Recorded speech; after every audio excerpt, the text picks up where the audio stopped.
দেশপ্রেমিক বাংলাদেশি দেশে বিদেশে যে যেখানে আছেন, আসসালামু আলাইকুম।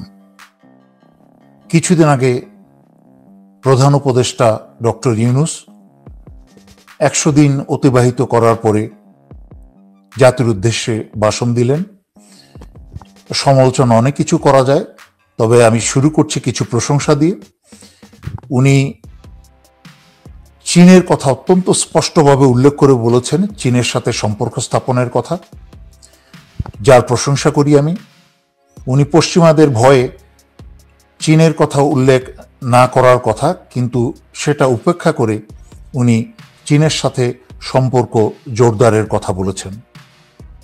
তবে উনি প্রতি ১০০ দিন পরে পরে যদি এসে বলেন যে হয়েছে, হচ্ছে, হবে, আসলে বাংলাদেশিরা দেখতে চাচ্ছে কি হচ্ছে। আমরা যদি ১০০ দিন পরে পরে ভাষণে শুধু শুনি যে হচ্ছে, হয়েছে, হবে, তো এই শব্দগুলো ব্যবহার না করে আসলে করে দেখানোর সময় এসেছে। ৩ মাস চলে গেছে, দেখতে দেখতে কিন্তু ৯ মাস চলে যাবে, কিন্তু এখনো কিন্তু চোখে পড়ার মতো বা দৃশ্যমান কোনো কার্যত কোনো অবস্থা, দৃশ্যমান কোনো কিছু আমরা দেখছি না। বিশেষ করে আমরা এই ১০০ দিন ধরে শুধু উপদেষ্টাদের নিয়োগের খেলাই দেখলাম। এবং আশ্চর্য ব্যাপার, চারিদিকে তো তামাশা নিয়োগ, উপদেষ্টা নিয়োগ হচ্ছেই। সেনাপ্রধান বলছেন উনি জানেন না, এবং আইজিপি নিয়োগ হচ্ছে, স্বরাষ্ট্র উপদেষ্টা বলছেন উনি জানেন না। তাহলে জানেটা কি? সুতরাং সাধারণ জনগণের কাছে কিন্তু অনেক প্রশ্ন জমা হয়ে গেছে যে উপদেষ্টারা কিভাবে নিয়োগ পাচ্ছে, এবং বহু বছর আগে অবসরে যাওয়া মানুষজনকে বুড়া বয়সে কেন এনে আবার তাদেরকে এখানে বসানো হচ্ছে।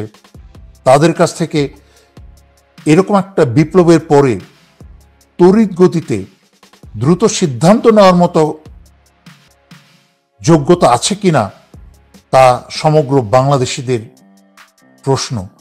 অথচ ডক্টর মোহাম্মদ ইউনূস উনি ভাষণে কিন্তু এই প্রসঙ্গগুলো সম্পূর্ণ এড়িয়ে গেলেন। উনি ভাষণে বললেন শুধুমাত্র জুলাই আগস্টের হত্যার বিচারই না, ১৫ বছরে যত হত্যা, গুম, খুন হয়েছে সব কিছুর বিচার হবে, ভবিষ্যৎবাণী বা আশ্বাস দিয়েছেন। অল্প সময়ের সরকার, কিন্তু ৩ মাস পরও যদি শুধু আশ্বাস দেন, জনমনে এমন আরো হাজারো প্রশ্ন দেখা দিয়েছে। যেই বৈষম্য বিরোধী বিপ্লবের মাধ্যমে বাংলাদেশ আবার স্বাধীন হলো, সেই বৈষম্য কেন আমরা আবার দেখতে পাচ্ছি? স্বৈরাচারী হাসিনার খুনিদের সাথে এহেন যত্নের এবং সম্মানের ব্যবহার এই অত্যাচারিত এবং বিপ্লবী ছাত্র সমাজ ও জনতার প্রতি অপমানজনক। জুলাই আগস্টে গণহত্যার বিচার করবেন আপনারা, গত ১৬ বছরের গুম, খুন সব কিছুর বিচার করবেন, এই বলেছেন ডক্টর ইউনূস। এই উপদেষ্টা সরকারকে অনেক আত্মাহুতি দিতে হবে, এবং জনগণের ভোগান্তি আরো সামনে আছে। শুধু তাই নয়, যুক্তরাষ্ট্রে যেসব ভারতীয় নাগরিক আছে তারাও বাংলাদেশের বিরুদ্ধে প্রোপাগান্ডায় লেগেছে। এই ব্যাপারে আমার একটা স্পষ্ট উপদেশ, আপনারা সমস্ত জনগণের জন্য একটা উপদেশ দিচ্ছি। আপনারা যত বেশি ভারতীয় দাদারা এবং তাদের লেলিয়ে দেওয়া বাংলাদেশের ভিতরে ইসকনের লোকজন এবং আমেরিকায় অবস্থানরত যত ভারতীয়রা আছে যত বেশি লাফাবে, আপনারা তত সোশ্যাল মিডিয়াতে এবং সব জায়গায় এই উপদেষ্টা সাংবাদিকদের জন্য আপনারা পত্র পত্রিকায় ভারতের মণিপুরের চিত্র তুলে ধরবেন যে কিভাবে ভারতীয়রা মণিপুরে খ্রিস্টানদের হত্যা করছে। অথচ আমরা গত 16 বছর এই মানুষগুলাই, এই জিয়াউল আহসানের মতো খুনি, বেনজিরের মতো খুনি, স্বৈরাচারী শেখ হাসিনার মতো খুনিদের নেতৃত্বে বাংলাদেশে ডান্ডাবেরির এক কালচার শুরু করেছিল। 16টা বছর বিএনপির ছেলেদেরকে এবং অন্যান্য সাধারণ মানুষদেরকে হাতে পায়ে ডান্ডাবেরি পরিয়ে তার মা বাবার জানাজায় নিয়ে গেছে, নিজের সন্তানকে দেখার জন্য ডান্ডাবেরি পরিয়ে নিয়ে গেছে। তাহলে জাতীয় খুনি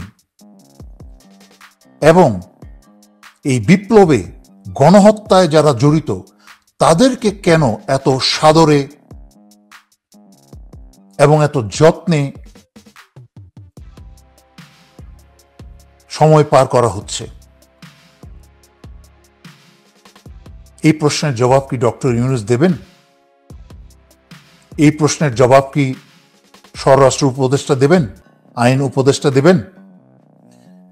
আইন উপদেষ্টা এবং স্বরাষ্ট্র উপদেষ্টা 3 মাসেও কিন্তু স্বৈরাচারীর সবচেয়ে বড় হাতিয়ার ডিজিটাল নিরাপত্তা আইন এখনো বাতিল করেনি। কিছুদিন পরে পরে ওনারা এরকমই হয়েছে, হচ্ছে, হবে বক্তব্য দেন, এই সপ্তাহের মাঝখানেই বাতিল হয়ে যাবে। অথচ মাসের পর মাস চলে গিয়ে 3 মাস পার হয়ে গেছে, এখনো ডিজিটাল স্বৈরাচারী শেখ হাসিনার স্বৈর আইন, ডিজিটাল নিরাপত্তা আইন কিন্তু বিডিআরের সেনা অফিসার হত্যার বিচারের কোনো নামগন্ধও কিন্তু আমরা দেখছি না বা শুনছি না। 2013 সালের হেফাজত হত্যার কোনো নামগন্ধ এবং কোনো কথা আলোচনাও শুনছি না বা দেখছি না। যদি সত্যিকার অর্থে বিচার করতে চান, যারা আয়নাঘর সৃষ্টি করেছিল জিয়াউল আহসানের সাথে, এই খুনি জিয়াউল আহসানের সাথে মিলে যেই লেফটেন্যান্ট জেনারেল আকবর এই আয়নাঘরকে লালন পালন করেছে এবং বাংলাদেশে এহেন কোনো কুকর্ম নাই, এই লেফটেন্যান্ট জেনারেল আকবর এবং lieutenant general Saiful Alam, major general Saiful Abedin, এদের বিরুদ্ধে কোনো মামলা, গ্রেফতার আমরা কেন দেখছি না? অথচ সেই খুনি প্রাক্তন ডিজিএফআই লেফটেন্যান্ট জেনারেল আকবর এখনো ঢাকা সেনানিবাসের ভিতরে বসে ভারতের রয়ের সাথে দিনরাত বাংলাদেশ বিরোধী ষড়যন্ত্র করে যাচ্ছে। এই ক্ষেত্রে কঠোর পদক্ষেপ না নিলে, তারেক রহমানকেও এই 21শে নভেম্বরে দাওয়াত করা হয়েছিল, ওনার উচিত ছিল আরও আগে দেশে চলে আসা, একটা নেতার বেশে দেশে চলে আসা। এই ছাত্র জনতার আত্মাহুতিতে দেশকে স্বাধীন করা হয়েছে, এই সুযোগ নিয়ে কিন্তু ওনার দেশে চলে আসা উচিত ছিল। তারপরে আবার যখন 21শে নভেম্বর উনি দাওয়াত পেলেন, সেই সম্মানটাকে ব্যবহার করে এই দেশে এবং সেনার মাঝখানে এসে আবার উপস্থিত হওয়ার একটা সুন্দর সুযোগ ছিল, কিন্তু সেই সুযোগটা উনি হারালেন। আর 3 মাস পরেও যদি এইসব ছবি দেখতে হয়,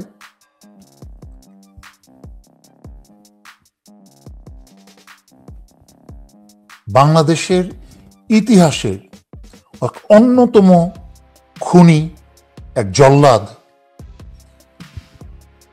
যার হাতে পায়ে লোহার চেইন থাকার কথা ছিল, তার হাতে পুলিশ বন্ধুর মতো,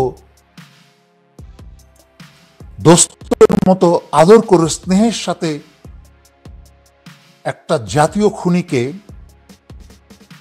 খুব সাদরে সম্মানের সাথে নিয়ে যাচ্ছে।